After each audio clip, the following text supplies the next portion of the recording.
मन कधीकधी खूप काही बोलत असतं, पण देवासमोर गेल्यावर ते फक्त शांत होतं. विठ्ठल हे फक्त नाव नाही, तर लाखो भक्तांच्या विश्वासाचं, प्रेमाचं आणि आशेचं प्रतीक आहे. नमस्कार. आज आषाढी एकादशी. चला आज या दिवसाकडे थोड्या वेगळ्या नजरेने पाहूया.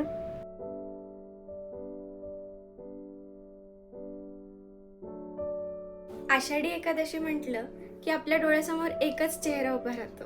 लाखो वारकरी, टाळ मृदुंगांचा नाद, ज्ञानोबा तुकारामांचा गजर आणि विटेवर उभा आपला विठुराया. पण तुम्ही कधी विचार केलाय का, विठुराया विटेवर का उभे आहेत? या एका प्रतिमेमागे एक कथा आहे. ही कथा आपल्याला आजही जगण्याची दिशा देते. लोक परंपरेनुसार पुंडलिक आधी आई वडिलांशी चांगला वागत नव्हता. त्याचं लक्ष स्वतःच्या सुखाकडे अधिक होतं. पण एक दिवस त्याला जाणवलं की आई वडिलांची सेवा हीच खरी ईश्वर सेवा आहे. त्या दिवसापासनं त्याचं आयुष्य बदललं.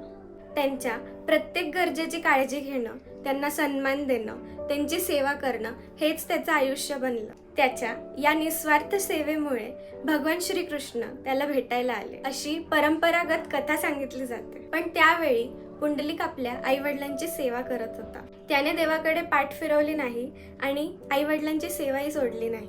त्याने जवळची एक वीट पुढे सरकवली आणि नम्रपणे म्हणाला, प्रभू कृपया या विटेवर थोडा वेळ उभे राहा. मी माझे कर्तव्य पूर्ण करून येतो. भगवान त्या विटेवर उभे राहिले, हात कमरेवर ठेवून भक्ताची वाट पाहत. पुंडलिकाची सेवा पूर्ण झाल्यावर त्याने प्रभूंचं दर्शन घेतलं आणि त्या दिवसापासनं विटेवर उभा असलेला हा देव विठ्ठल म्हणून ओळखला जाऊ लागला.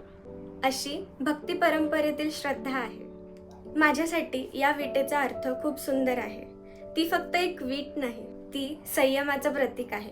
ती भक्तावरच्या देवाचं प्रेमाचं प्रतीक आहे. ती सांगते की देवाला आपल्या मनातील भक्ती महत्वाची आहे. आणि अजून एक गोष्ट, या कथेत देव भक्ताची वाट पाहतो.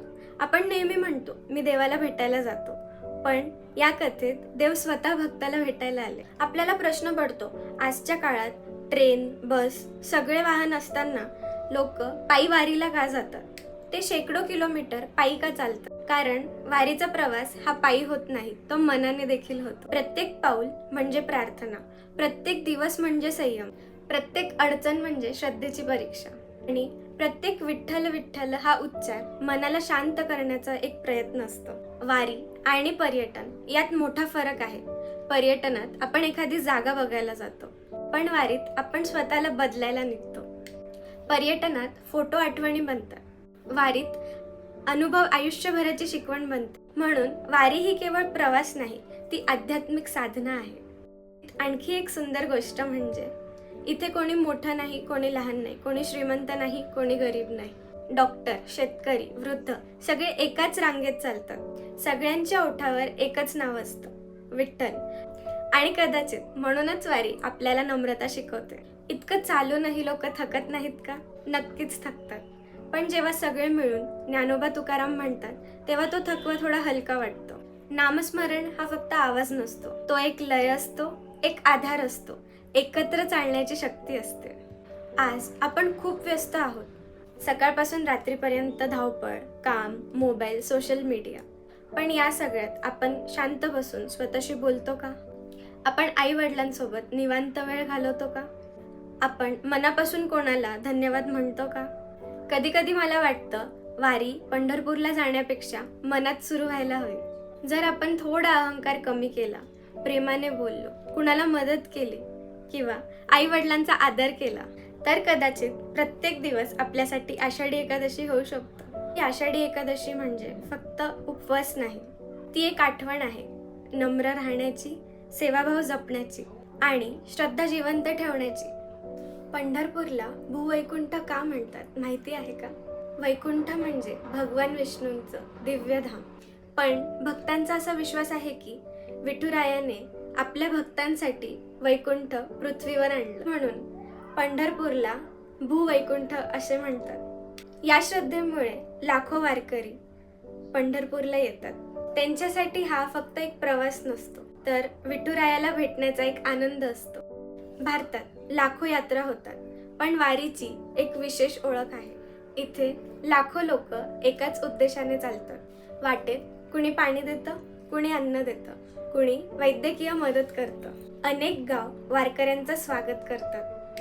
ही फक्त एक धार्मिक परंपरा नाही, तर सेवा, सहकार्य आणि समाजाला जोडणारी एक सुंदर संस्कृती आहे.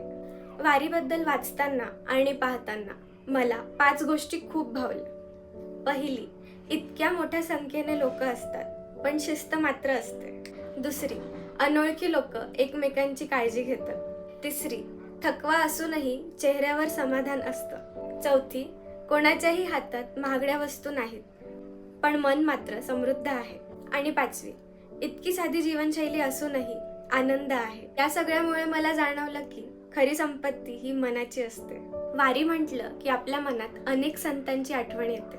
संत ज्ञानेश्वरांनी अध्यात्म सर्वसामान्यांपर्यंत पोहोचवला. संत तुकारामांनी अभंगांमधून भक्ती आणि साधेपणाचा संदेश दिला. संत नामदेवांनी विठ्ठलावरील प्रेम निरागस भक्तीतून व्यक्त केला. संत एकनाथांनी समाजात समानतेचा संदेश दिला. आज लाखो वारकरी या संतांच्या पालखीसोबत चालतात.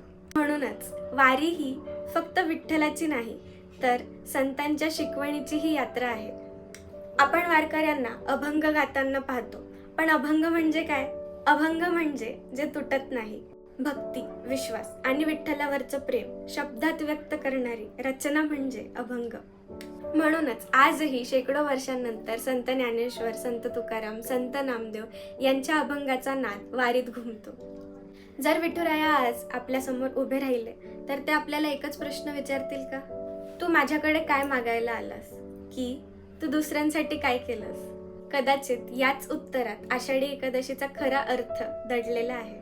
या सगळ्यातून एकच लक्षात येतं, वारी म्हणजे पायी चालण्याचा प्रवास नाही, ती श्रद्धेची वाट आहे, सेवेची शिकवण आहे, संतांच्या विचारांचा एक वारसा आहे आणि प्रत्येकाला माणुसकीने जगायला शिकवणारी एक सुंदर परंपरा आहे.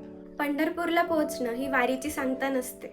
खरी वारी तेव्हा सुरू होते जेव्हा आपण आपल्या आयुष्यात प्रेम, नम्रता, सेवेचा मार्ग स्वीकारतो.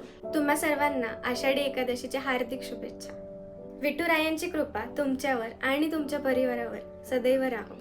जर हा व्हिडिओ तुम्हाला आवडला असेल तर तुमच्या मित्रांसोबत आणि कुटुंबियांसोबत नक्की शेअर करा. अशाच व्हिडिओजसाठी चॅनलला सबस्क्राईब करा आणि बेल बटन दाबायला विसरू नका.